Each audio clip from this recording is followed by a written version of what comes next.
white privilege does, it's like terrorism. White people want to define what terrorism is, right? White people want to say what terrorism is. But if you look at the formal definition of terrorism, white people have to keep reworking the concept and the definition, especially the legal definition or the prosecutable act of terrorism, because very often what they define, they want to create a definition of terrorism that excludes when white Christian elites, when the nation of Israel, when the United States and its agents and proxies commit acts of political violence, they don't want themselves to fit into that category. So they have to keep warping concepts and warping definitions when it comes to terrorism. So if a man that goes to the mosque and prays to the east does an act of violence that could be defined as political or even apolitical, versus a man that goes to the tabernacle and prays to either the Virgin Mary or prays to the Jesus slain on the cross, one is a lone gunman, a mentally ill victim, and the other one is a terrorist. It's the same thing with white privilege. We see white people bum rush the Capitol and murder a cop. That's white privilege. If black people had done it, and I say it to you again, if those same white people, instead of rushing the Capitol in the name of fascism, in the name of far right-wing ideology, in the name of the Confederacy, in the name of racism, if they were rushing the Capitol for universal health care, if they were rushing the Capitol in order to stop the U.S. drone bombing raids, if they were rushing the Capitol so that the United States would stop manufacturing nuclear weapons and proliferating nuclear and selling nuclear weapons technology across the world, if they were rushing the Capitol in order to stop U.S. corporations from polluting and destroying our ecosystems, the cops would have opened fire with old school Gatling guns. They would have went to the basement and got the old cannons from the Civil War and blew their asses up. So this concept of white privilege, and forget how white privilege will end up having white folks laid out in the street with blood coming out their ears. The problem with the myth of white privilege is that we think as black people, if we can convince white people to embrace our cause, if we can convince white people to check their privilege. So you got some white person that says, I'm going to check my privilege. Or some of us believe that they can somehow take their white bodies and shield us or use their white privilege to, like this man thought, well, I'm a white man or I'm a white woman and I can get between the cops and the Black Lives Matter protester. That is a false sense of security. There are leftists, revolutionary, radical, whether you're talking about Antifa, the Earth Liberation Front, the Animal Liberation Front, Deep Green Resistance, and several leftists right now, they're in jail, serving long prison sentences as political prisoners, white anarchists and white communists like Sean Swain, I mention him often, that are political prisoners. So it doesn't make sense because white privilege is not a thing. Because if all the good white people tomorrow came out to the streets in the name of something good and all their white skin glory, they will be mowed down just as quickly, if not more aggressively. There's that old saying, the only thing worse than a nigger is a nigger lover. And white people have held to that. So for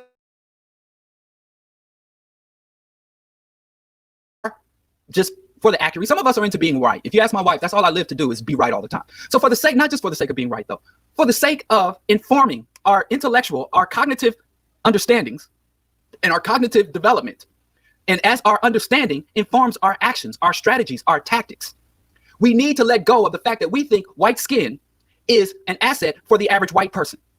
You would be more accurate to say racist privilege or right-wing privilege as opposed to saying white privilege.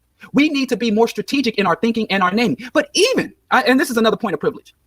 A privilege, having an opportunity, and I hate saying this, but I feel like I do because I still hear the word white privilege floating around the conscious black community.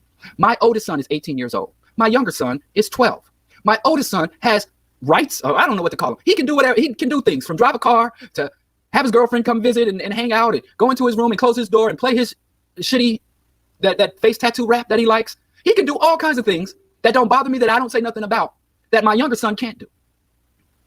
He has privileges. But if my son, my adult male son, came into my home and started to torture my younger son, started to take food off my younger son's plate, and to the point where my younger son becomes malnourished, come and move his equipment, come and bring toxic, rotting chemicals into my home and puts them and loads them into my son's room, that's not privilege. He's not exercising his older brother privilege. He is committing atrocities. He is an abuser.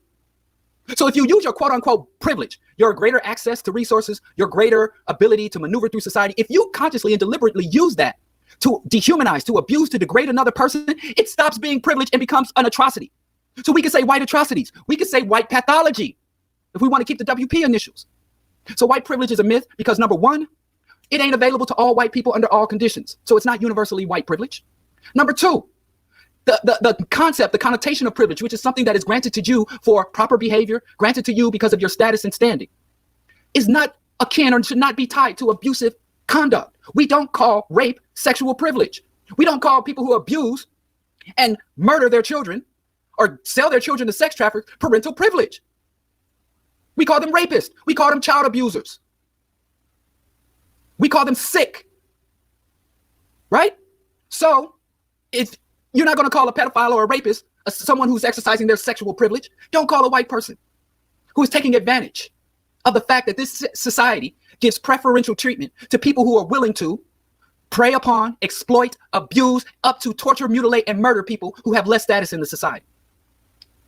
And the final thing is that fucks us up, that if someone has privilege, what my younger son does when he sees my older son exercising his actual privilege is he wants those privileges. And we say to my younger son, well, your older brother has demonstrated the ability to be responsible. From driving a car, to cooking food on the stove, to coming and going as he pleases, being able to get on the L and travel downtown and hang out with his friends late into the night. He has demonstrated over years that he is mentally mature enough to be responsible, to be moral. And I'm not saying that my younger son is immoral, but my youngest son, one of his top goals in life is to secure that privilege. He wants to be able to go to the comic book store, or before the pandemic, he was taking capoeira classes. My brother, my homie Dita, was teaching capoeira Angola. And my youngest son wanted to be able to go outside, hop on his skateboard and go to his class on his own and get back. Because he would see his older brother walk out the door, hop on his skateboard and go about his day. He's like, I want to be like my big brother. I want all the access. My older son can go downstairs and get ice cream for breakfast. And we don't really police him. He's grown. And we have confidence in him. But my younger son can't just go in the refrigerator and grab whatever he wants whenever he wants. So if we look at white people as being privileged, the big story, the conclusion here, if we look at white people as being privileged, the thing that would provoke us to do is to want to obtain that for ourselves. Do we want the ability to abuse our own elders and have them bleed out in the streets when they get in our way and have grand juries say, hey, you did nothing wrong, and get a paid vacation for abusing our own elders? Do we want the ability to destroy our own ecosystem? Do we want the ability to mass murder people using drone technology? Or do we want white privilege? Because it's sane to want to share in privileges, to say, hey, we deserve as many rights as white folks. We want all their privileges, but we don't want their pathology. We don't want to be equal to racists, to genocidal maniacs. So we got to change the language. And so you use examples like this. Or like there was some pedophile in Florida, and the cops walked up to his door and wiped their feet on the map, and they knocked on the door of a pedophile, and the pedophile killed 2 FBI agents. They go with, it could be a black single mother, Corey Gaines, a mother who had some issues with the government, with no history of violence, no history of abuse. She's just a woman who said, listen, I don't agree with these laws that are being imposed on me, and I'm going to protest them. And they kicked in her door, guns ablazing, shot this sister dead, and shot her infant son while she was holding him, because she's a black woman. But they walk up to the door of the pedophile and knock and say, oh, excuse me, let me wipe my feet. They probably bought some edible arrangements for him and say, can we have a moment of your time? And he lit them up, killed 2 of them. So where's those white FBI agents, white privilege? That's pathological. When you treat your own pedophiles, then because they white, you treat them better than how you treat a black mother who has some legitimate political grievances. That's not a privilege. That is pathological. And then you see white folks dying from it, from the opioid crisis. And these white people really believe I'm middle class and I earned everything I got. And all the lies and delusions that white people are taught that cause them to go out and vote and act against their own economic and class interests. But I'm going to leave that alone. There's somebody on here said, what happened to white pathology? Because I put white privilege in the title, but I said white privilege myths. Now, I'm going to move on to another topic, and I'm going to call